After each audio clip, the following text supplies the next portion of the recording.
Seminggu pertama, ia harus tidur di ruang keluarga untuk sementara karena belum ada kasur di dalam kamarnya. Tamu silih berganti datang berkunjung, terutama tetangga di rumah lamanya. Banyak yang heran dan bertanya-tanya harga dari rumah karena ukurannya yang 2 kali lebih besar dari rumah sebelumnya. Mereka terkejut setelah tahu jika rumah keluarga Gandhi harganya tergolong miring dibandingkan rumah-rumah lain yang ukurannya lebih kecil. Rumah itu seperti jodoh, harus cocok-cocokan. Rumah ini bahkan pernah ditawar lebih mahal, tapi aku justru yang dapat harga murah, ucap Ibu Gandhi yang ketika itu memberanikan diri memberikan down payment bahkan ketika uang pensiun ayah Gandhi belum cair. Lingkungan yang lebih tenang, lebih sepi, membuat Ibu Gandhi merasa jauh lebih tenang. Tak ada orang yang berlarian karena penggerebekan. Tak ada kumpulan yang mengantre untuk membeli barang haram. Sekitar menjadi sepi ketika pukul 8 malam. Bahkan hanya rumah Gandhi yang masih ada aktivitas keluar masuk di tengah malam. Sementara tetangga lain tidak ada yang seperti itu.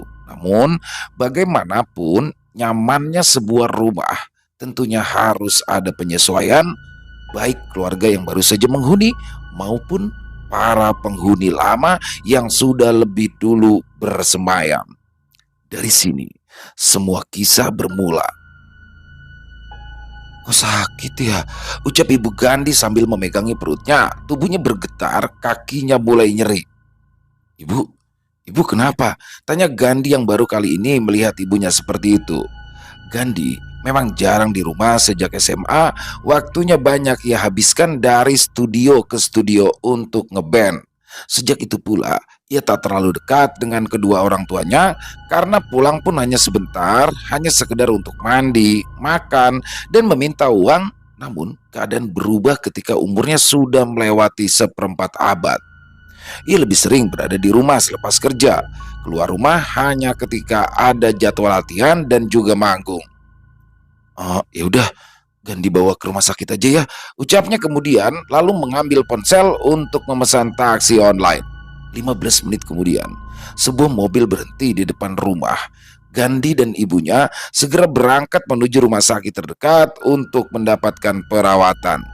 Ibunya memang pernah bermasalah dengan kolesterol, namun hal itu tak lagi kambuh semenjak ibunya rajin berjalan kaki setiap hari. Tapi kali ini berbeda. Ini bukanlah kolesterol, hal lain yang tak Gandhi mengerti tengah menyerang kesehatan ibunya. Ibu Gandhi masih mengadu sambil bergetar ketika mobil yang mereka tumpangi berhenti di IGD sebuah rumah sakit swasta. Seorang dokter langsung menangani dengan cepat, dimulai dari tensi dan langsung diinfus. "Pak, ibunya terindikasi asam lambung. Silakan urus data di depan dulu ya Pak," ucap seorang dokter muda yang tadi menyambut kedatangan mereka. Gandhi melangkahkan kaki menuju loket di depan IGD, di mana ada barisan orang yang menunggu. Ia menaruh kartu asuransi dan ikut mengantre, menunggu sejenak hingga nama ibunya dipanggil. Beruntung, tak berselang lama nama ibunya dipanggil sehingga ia bisa mengisi data untuk mendapatkan kamar perawatan. Untuk kali pertama, ibunya harus dirawat selama 6 hari di rumah sakit. Ini menjadi pukulan bagi Gandhi yang selama ini lebih sering berada di luar rumah daripada berdiam dengan tenang bersama keluarga. Ia bahkan baru tahu jika ibunya punya penyakit asam lambung yang bisa saja menjadi akar dari masalah kesehatan yang lain. Dan benar saja, waktu berlalu, kesehatan Ibu Gandhi justru semakin memburuk. Asam lambung benar-benar menjadi awal mula terbukanya gerbang untuk penyakit lain bisa masuk dan ambil bagian. Ibu Gandhi mulai terserang hipokalemia, gula darahnya mulai tidak terkontrol, dan berakhir dengan penyumbatan pembuluh darah yang pada akhirnya menjadi momok yang membatasi segala aktivitas. Ibu Gandhi kini hanya bisa duduk dan berbaring karena kakinya sering sakit dan tak mampu menjejak lantai. "Bu, kita kan sudah berobat. Kita juga sudah bolak-balik ke rumah sakit. Bahkan seminggu 2 kali harus ambil obat ke dokter sampai dokternya hafal. Apa tidak sebaiknya sambil kita cari cara alternatif juga? Kita kan tidak tahu apakah ini murni medis Atau ada faktor lain, ucap Gandhi pada ibunya yang memang berasal dari desa di Jawa Timur, di mana budaya dijunjung tinggi. Ya sudah, kalau begitu biar bapakmu aja yang nanya-nanya ke bulemu ya, jawab ibunya sambil memandangi kakinya yang mulai bengkak dan sakit ketika disentuh. Manusia memang hanyalah bisa berencana, berharap dan juga berusaha mencari orang yang mampu dan benar-benar bisa membersihkan dan membantu sama susahnya, seperti mencari hunian yang tepat atau bahkan seperti mencari jodoh. Ia tak akan bisa ditemukan jika belum waktunya, dan selama itu pula satu demi satu keanehan mulai terasa di rumah keluarga Gandhi. Tak hanya pada sang ibu, namun pada adik, keponakan dan juga dirinya sendiri. Satu persatu aktivitas aneh mulai mereka rasakan, baik saat sendiri maupun saat bersama. Mas, mas, suara panggilan nyaring terdengar dari arah dapur. Adik perempuan Gandhi yang sudah menikah berteriak karena tangga menuju lantai 2 tempat kamar Gandhi berada di dekat dapur. Biasanya, keponakan Gandhi yang masih SD akan berteriak lantang dengan suara cempreng ketika sang nenek menyuruhnya memanggil Gandhi atau adik bungsunya yang berada di kamar sebelah. Namun kali ini berbeda. Si anak tengah langsung memanggilnya dengan lantang. Gandhi yang sedang mendengarkan siniar langsung mencopot earphone yang menempel di telinganya dan beranjak turun menuju ke arah dapur. "Kenapa?" tanya Gandhi bingung karena ini sudah pukul 2 pagi. "Dengerin deh, ada suara perempuan nangis," seru Lida yang merupakan adik dari Gandhi. Lida adalah anak tengah dan satu-satunya dari 3 bersaudara yang sudah menikah. Gandhi menajamkan pendengaran. Ia bisa mendengar suara lirih seorang wanita yang sedang menangis pilu dari sisi kanan rumah.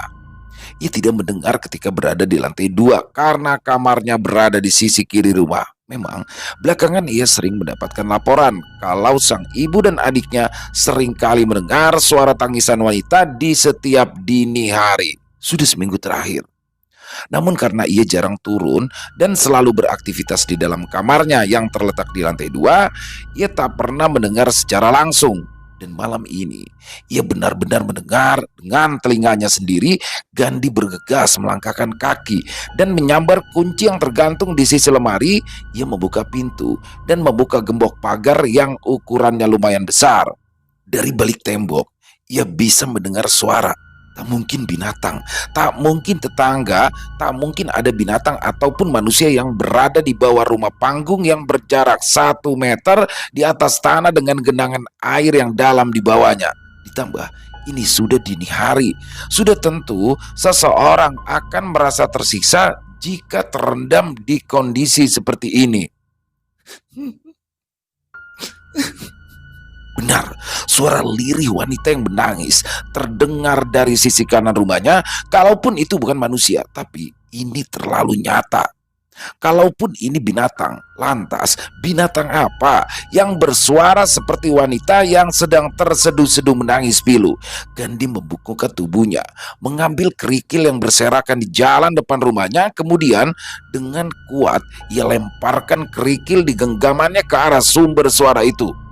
"Berisik, sudah malam, jangan ganggu," hardiknya dengan nada tegas namun tidak berteriak. Mendapat hardikan, suara itu perlahan mereda. Tangis yang sedari tadi terdengar nyaring dari samping rumah perlahan menghilang. Gandhi masih menatap dengan tangan mengepal. Ia tak lantas langsung kembali ke dalam rumah. Ia masih mematung untuk beberapa saat sambil menatap nyalang ke arah kegelapan. Dasar nggak tahu diri, nyusahin orang aja. Ia menggerutu dalam hati. Wajahnya bersungut-sungut sambil kembali menutup dan menggembok pagar. Ia kembali masuk, lalu mengunci pintu, kemudian kembali berdiri di ambang pintu kamar ibunya. "Sudah, tadi kan dilempar pakai batu. Habis itu langsung hilang suaranya," ucapnya sambil memandang ibunya yang selalu bergerak dengan pelan dan hati-hati karena kaki kirinya membengkak dan sangat sakit jika tersentuh. "Ya sudah, kamu tidur aja ya. Nanti kalau ada apa-apa biar dipanggil lagi," ucap ibunya Gandhi yang perlahan memiringkan tubuhnya. Gandhi berlalu kembali menuju kamarnya di lantai 2 dengan menyusuri tangga di dapur. Ini bukan kali pertamanya bergesekan dengan makhluk yang tak kasat mata. Beberapa kali ia sudah pernah berinteraksi, bahkan sejak ia kecil, namun menghardik seperti malam ini adalah kali pertama. Punggung Gandhi perlahan menghilang ketika langkah kakinya sudah berbelok menyusuri tangga. Tapi ada yang memandanginya dengan lekat. Sesuatu tengah berdiam di antara meja makan dan cermin yang menempel di dinding bagian luar kamar mandi. Rambutnya yang panjang menjuntai, kemudian perlahan melayang secara vertikal menembus plafon yang langsung tembus ke sisi kasur. Sisi tempat Gandhi biasa duduk bersila dan merokok. Gandhi tak menyadari sesuatu sering memandanginya selama ini. Gandhi sebenarnya belum beradaptasi sepenuhnya. Seringkali ia ingin berbelok ke gang rumah lamanya, ditambah kadang ada perasaan aneh yang dirasakan ketika sang adik yang berprofesi sebagai security sedang dinas malam. Rasa tak nyaman acap kali menyergap pikirannya. Rumah panggung, kayu, dan kamar yang berada di lantai 2 sering terasa bergoyang ketika adiknya yang berbadan jauh lebih besar darinya berjalan. Kadang ia merasa ada pergerakan ketika adiknya sedang dinas malam. "Kamu masuk malam?" tanya Gandhi pada adik bungsunya yang bernama Ganda. "Ya mas, nanti berangkat jam setengah 11," jawab Ganda yang sedang asik memakan kudapan di kamarnya. Mereka berdua kerap kali berbincang dari ambang pintu. "Sudah, yang penting cek pintu sama pagar," ucap Gandhi mengingatkan, kemudian berlalu masuk kamar dan menutup pintu. Gandhi kemudian membakar rokok sambil mendengarkan siniar yang sering ia putar dari YouTube hingga pada akhirnya sang adik pun berangkat untuk dinas malam. Ia membuka laptop, menulis cerita-cerita horor yang biasa ia post di Twitter. Pengalaman dari sekitar menjadi amunisi yang tak habis-habis. Kata sandi dimasukkan, deretan aksara siap dituliskan, kemudian ia mulai tenggelam dengan kegiatan yang butuh ingatan dan juga imajinasi. Di awal kisah, semua berjalan lancar, tak ada gangguan. Ia hanya mendengar siniar sembari jemarinya terus bergerak lincah di atas keyboard. Namun, semua berubah ketika bagian-bagian teror mulai tertuang. Gerak jemarinya perlahan melambat, sesuatu tengah ia rasakan. Udara malam yang biasanya gerah perlahan terasa semakin dingin. Ia melepas earphone yang menempel di telinganya untuk mendengarkan situasi dengan seksama. Tak ada suara, hening. Namun ia merasa ada pergerakan. Lantai terasa bergerak pelan, gemeretak kayu terdengar pelan di depan pintu kamarnya. "Siapa lagi sih?" gerutunya sambil beranjak berdiri dan melangkahkan kaki mendekati pintu. Gandhi menempelkan telinganya. Pintu kayu tentu tidak bisa membendung suara yang terdengar, apalagi dalam suasana yang hening. Langkah kaki kecil seekor tikus pun bisa terdengar dengan jelas. Di luar kamar, ia mendengar suara gemeretak pelan dari kayu yang diinjak. Ia memeriksa ponsel dan memastikan bahwa sang adik sudah berangkat kerja sejak tadi. Lantas, siapa yang sedang berjalan di depan kamarnya? Karena yang menguasai area lantai 2 hanyalah Gandhi dan adiknya, orang tua dan saudara perempuan mereka tak pernah menjejakkan kakinya di lantai 2 karena memang tak ada keperluan yang membuat mereka harus bersusah payah menyusuri tangga yang curam. Ia mengembuskan nafas pelan. Ia masih merasa ada pergerakan seperti orang yang sedang berjalan. Juga suara lirih derit kayu yang diinjak pelan. Gandhi memegang gagang pintu dan mendorongnya ke bawah. Pintu ditarik dan terbuka. Di depan kamarnya tak ada siapapun. Dari awal pindah dan menempati kamarnya, ia seringkali mendengar suara langkah. Namun kala itu ia mengira jika sang adik yang tengah berkegiatan. Lama-kelamaan ia mulai curiga. Karena selalu tak mendapati siapapun di depan kamar maupun di kamar sebelah. Gandhi menghela nafas dalam. Suara dan gerakan di lantai yang sedari tadi ia dengar dan rasakan seketika lenyap. Ia pun kembali menutup pintu dan melanjutkan kegiatannya menulis cerita. Ia tahu, semakin detail penggambaran suatu sosok dari cerita horor, maka besar kemungkinan gangguan akan terjadi karena sosok tersebut akan merasa terpanggil dan mencoba melakukan interaksi, atau bisa saja Sosok-sosok tanpa wujud di sekitar yang menyerupakan diri menjadi manifestasi dari buah pemikiran dan imajinasi yang ia tulis. Hanya saja ia tak mungkin menulis di siang hari karena kamarnya yang akan terasa seperti sauna. Karena itu, ia menyempatkan waktunya untuk menulis di malam hari sampai dini hari agar semua buah pemikirannya dapat direkam dan dibagikan di internet. Waktu berlalu, sudah lebih dari setahun ia tinggal di rumah baru. Ia pun mulai bersahabat dengan rumah sakit karena pada akhirnya ia harus mengurus dan mengantar ibunya untuk medical check up atau sekedar mengambilkan obat setiap 3 sampai 5 hari sekali. Hingga akhirnya ia memutuskan untuk benar-benar bertemu orang yang bisa membantu secara spiritual. Gandhi pulang sambil menenteng obat di tangan kanannya. Di ruang tamu, ia mendapati seorang lelaki parubaya yang sedang mengobrol dengan ayah dan kakak sepupunya. Mereka bertiga bercengkrama sambil menceritakan kronologis yang menimpa Ibunda Gandhi. Sudah lama, beliau tak lagi bisa menjejakkan kaki dan hanya bisa terbaring dan duduk di tempat tidur. Bahkan untuk mandi saja harus digendong ke kamar mandi. Sehari-harinya, Ibu Gandhi harus menggunakan popok dewasa untuk keperluan buang air. Hal itulah yang membuat keluarganya menjadi miris. Memiliki rumah baru yang besar namun tak bisa dinikmati oleh sang ibu. Kegemaran Ibu Gandhi pun tak bisa lagi dilakukan, yaitu memasak. "Ayo Pak, kita ke dalam, biar langsung diperiksa," ajak Ayah Gandhi. Mereka bertiga pun berjalan beruntun dipimpin oleh Ayah Gandhi. Ia lalu menunjukkan kamar istrinya yang selama ini hanya bisa berbaring. Lelaki bernama Hari itu menatap sekitaran sambil menahan nafasnya sejenak. Matanya nyalang mengitari sekitaran kamar dan memandangi Ibu Gandhi yang terbaring sambil menatapnya. "Permisi ya Pak, saya izin masuk."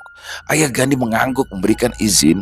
Hari masuk dan langsung mendapatkan pandangan sinis dari Ibu Gandhi. Tidak biasanya Ibu Gandhi berperilaku seperti itu. Biasanya ia sangat welcome ketika ada tamu yang datang, terutama pada mereka yang datang menjenguk, entah kenal maupun tidak. "Kenapa lihatnya begitu?" Hari bertanya sambil tersenyum ketika ia mendapati pandangan sinis dan setengah melotot dari Ibu Gandhi.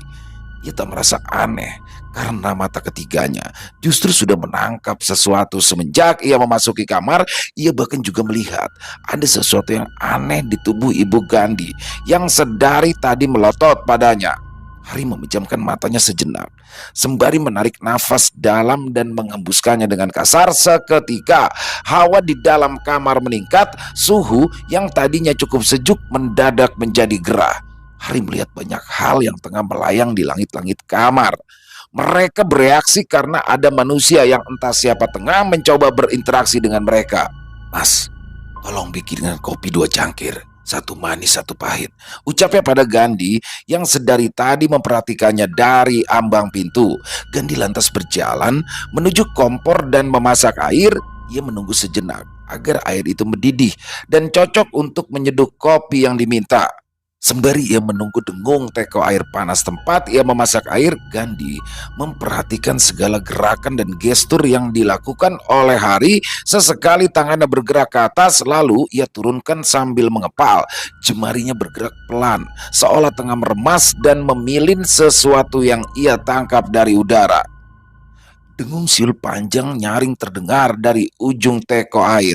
Menandakan jika 2 cangkir kopi siap untuk diseduh. Kompor dimatikan, teko diangkat, airnya dituang ke 2 cangkir kopi hitam yang rasanya berbeda. Suara sendok dan gelas kaca beradu memecah keningnya malam. "Ini Om," ucap Gandhi sambil meletakkan 2 cangkir kopi buatannya di sebuah kursi plastik. Tak lupa 1 sendok untuk menyicip. Hari menoleh pada Gandhi sambil menganggukkan kepalanya. Ia menyendokkan kopi manis lalu menyuapkan ke mulut Ibu Gandhi. Begitu juga dengan kopi pahitnya. "Mana yang enak?" "Yang barusan," jawab Ibu Gandhi merujuk pada kopi pahit yang baru saja sukses melewati tenggorokannya. "Ya sudah, permisi, saya pegang pundaknya," ucap Hari. Lalu ia bergerak mencondongkan tubuhnya. Tangannya menarik sesuatu dari pundak Ibu Gandhi. Eh, Ibu Gandhi bereaksi seperti ada yang tercabut dari tubuhnya, dua bahunya dipegang dan dicabut oleh Hari. Seketika tubuhnya menjadi jauh lebih ringan, beban yang selama ini membuatnya sulit bergerak seakan terangkat seketika. Ada yang jahil mengirimkan paket, ucapnya sambil tersenyum, kemudian melirik dua gelas kecil kopi yang cuma ia cicipkan ke Ibu Gandhi. Kemudian ia melirik Gandhi dan Pita, sepupu Gandhi, seolah memberikan kode. Keduanya melotot dan saling berpandangan. Kok kopi yang pahit jadi berkurang ya, Dek? Bisik Pita yang heran karena kopi pahitnya terlihat berkurang. Wah, gak tahu, jawab Gandhi sambil menggelengkan kepalanya. Hari kemudian keluar dari kamar. Kopinya nanti dibuang pas menjelang senja ya, tuturnya pada Gandhi. Kemudian berjalan keluar dari ruang tamu. Mereka berbincang tentang apa yang menimpa dan jenis ilmu apa yang dikirimkan seseorang untuk membuat Ibu Gandhi sakit. Karena ketika ia menyentuh pundak kiri, ia menemukan satu serpian kayu berwarna hitam. Untungnya ini belum naik sampai kepala. Sudah, biar Tuhan yang membalas, ucapnya lagi. Gandhi, Hari, Pita, dan Ayah Gandhi mulai berbincang sejenak hingga Pita dan Hari pada akhirnya berpamitan. Sejenak, Gandhi merasa lega. Satu gangguan sudah selesai. Ia tinggal fokus pada pengobatan ibunya secara medis. Hanya saja rasa aman yang ada di benak Gandhi sebenarnya hanyalah efek placebo.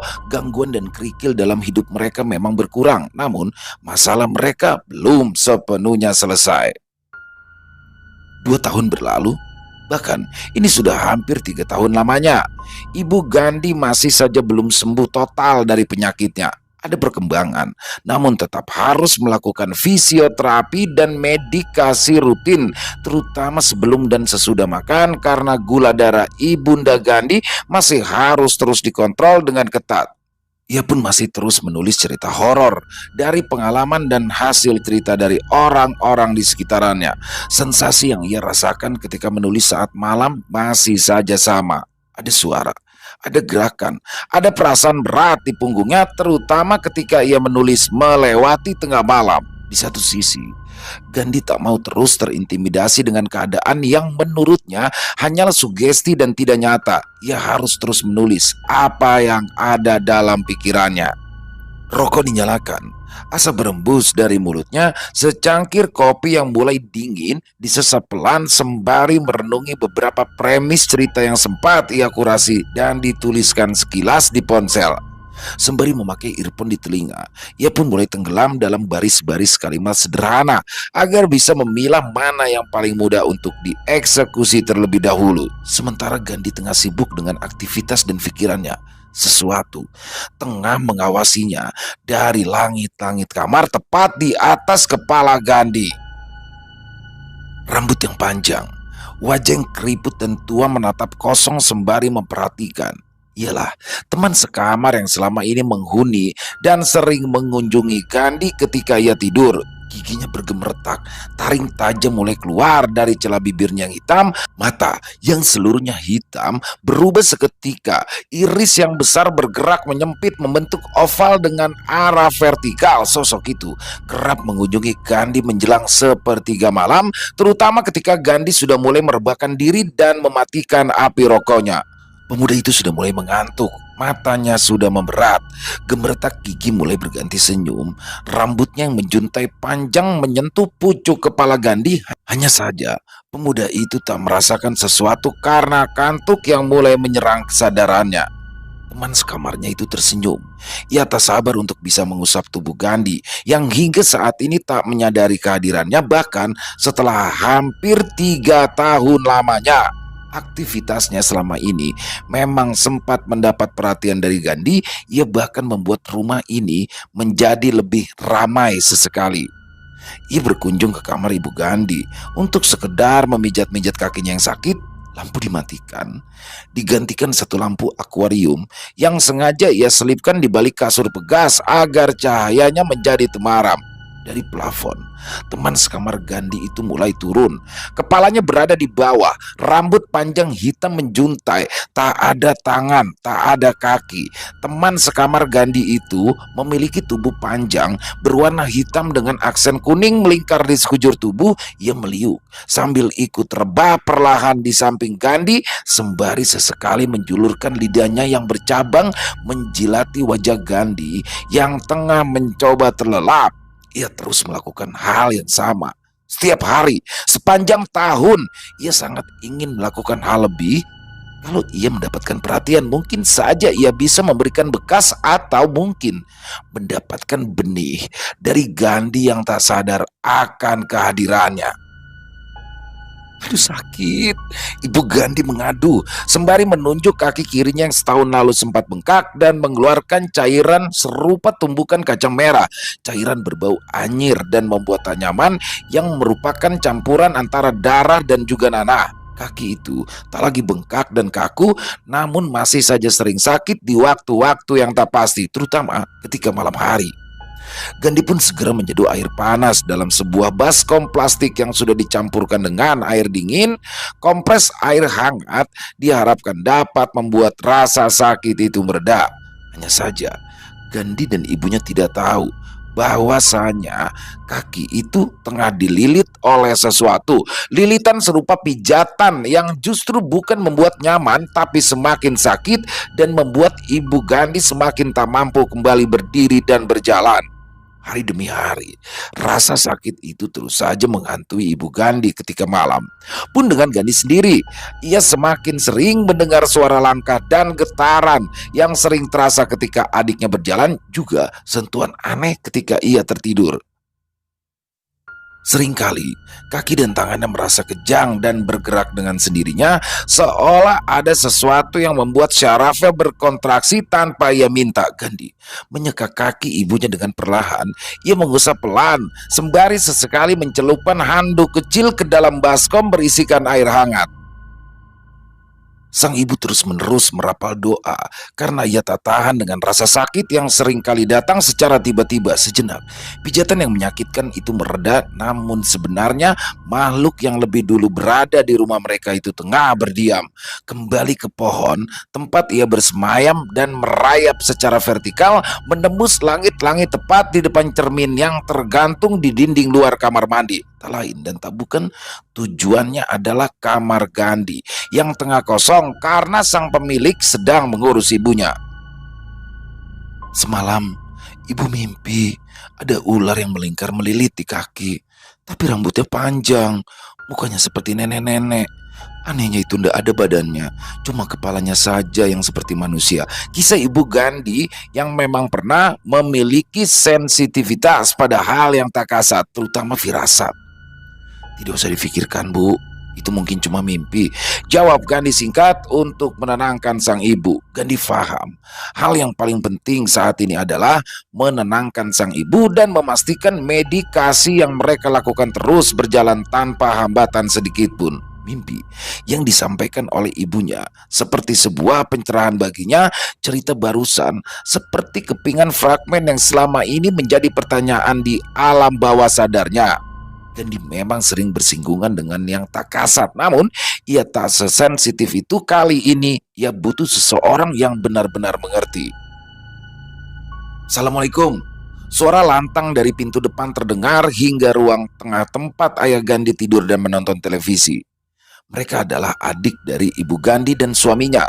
Tak biasanya mereka berdua tiba-tiba datang, apalagi sekarang sudah mendekati waktu berbuka puasa.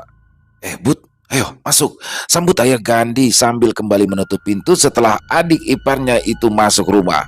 Gandhi tengah membuat kopi susu dingin untuk bekalnya malam nanti. Sembari menunggu airnya mendidih, ia menyimak pembicaraan ibunya, bule dan suami bulenya. Mbak, saya disuruh kenalan saya buat datang ke sini. Katanya saya disuruh merokok di dekat kamar mandi pas maghrib nanti, ucap Budi sesuai penuturan dari kenalannya yang tahu kondisi Ibu Gandhi entah dari mana. Ya sudah, Bud, sana Nanti ngerokok kalau pas jam buka puasa ya, sahut Ibunda Gandhi yang kemudian bercengkrama dengan adiknya. Budi duduk di ambang pintu belakang yang terbuka. Ia menatap senja sambil menunggu aba-aba dari masjid terdekat. Ia benar-benar akan melakukan apa yang sudah diperintahkan oleh kenalannya tersebut. Ia faham kenalannya itu tak mungkin menyuruhnya melakukan sesuatu jika tidak ada hal penting dan mendesak. Azan berkumandang, maghrib telah tiba. Seluruh rumah menyambut saat berbuka puasa dengan menyeruput es teh manis yang sedari tadi sudah menunggu. Semuanya, kecuali Gandhi yang sudah mempersiapkan minumannya sendiri. Segelas kopi susu. Asap dari hasil pembakaran tembakau dan cengkeh menguar, tertiup angin dari luar dan memenuhi area dapur. Budi tidak paham mengapa ia harus melakukan hal ini padahal tanpa diminta pun ia tetap akan merokok.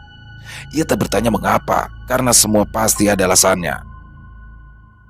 Gini loh mbak, kenalannya Budi itu kemarin tiba-tiba muncul, tumben-tumbenan. Dia bilang kalau Budi itu disuruh ngerokok di dapur dekat kamar mandi. Soalnya ada penunggu rumah yang selama ini gangguin sampean. Penjelasan dari Marni, adik dari Ibu Gandhi pun akhirnya membuka pikiran mereka.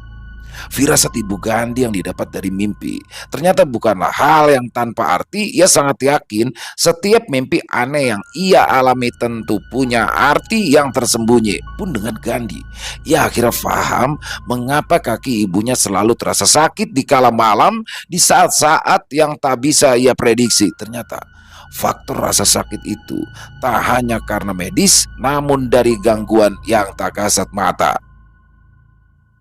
Padahal dulu sempat dibersihkan, tapi kok masih ada? Ia kembali bersenandika. Pertanyaan kembali muncul di kala satu fragmen lagi mulai terkumpul. Sejenak, ia merasa lega karena tahu salah satu sebab sakit di kaki ibunya. Harapannya kembali tumbuh. Gandhi, ibu, ayah, dan dua saudaranya kembali mendapatkan kekuatan dan harapan. Selama ini mereka sudah berusaha, namun harapan yang lain kembali tumbuh. Mereka semua makan bersama. Setelah Budi selesai menunaikan tugasnya, hanya saja mereka tak tahu kalau tugas itu belum dilakukan dengan benar. Berani-beraninya mau mengusirku. Raungan tanpa suara, wajah yang marah, taring yang terhunus di sela bibir, juga sisik yang semakin berkilauan, seperti pertanda bahwa ia tengah merasa terancam dengan aktivitas yang barusan dilakukan oleh Budi. Ia sudah ada di tempat ini berdekade lamanya. Kemudian manusia yang entah dari mana menggusur, mendirikan rumah tanpa permisi, ia merasa dilangkai. Sudah seharusnya manusia yang usianya jauh lebih muda darinya meminta maaf. Ah, Ibu Gandhi kembali mengadu sembari memegangi kakinya yang semakin terasa kejang dan tak mampu digerakkan.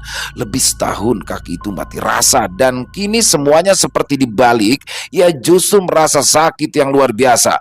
Ayah Gandhi meminta kepada putrinya untuk mengompres kaki yang sakit dengan air hangat, sementara Gandhi yang biasanya mengurusi ibunya tengah keluar untuk duduk sejenak dan minum kopi bersama teman-temannya. Gandhi tak tahu ada serangan yang lebih parah dari sebelumnya saat ia tak berada di rumah. Malam sudah larut. Embun sudah mulai turun. Gandhi yang biasanya tak pernah mengenakan jaket ketika berkendara mau tak mau mengambil hoodie yang selalu ia bawa di dalam bagasi motornya. Udara terasa begitu dingin, bahkan rasanya menusuk sampai ke tulang. Ditambah Gandhi tengah mengenakan celana pendek dan sepatu tanpa kaos kaki. Rasanya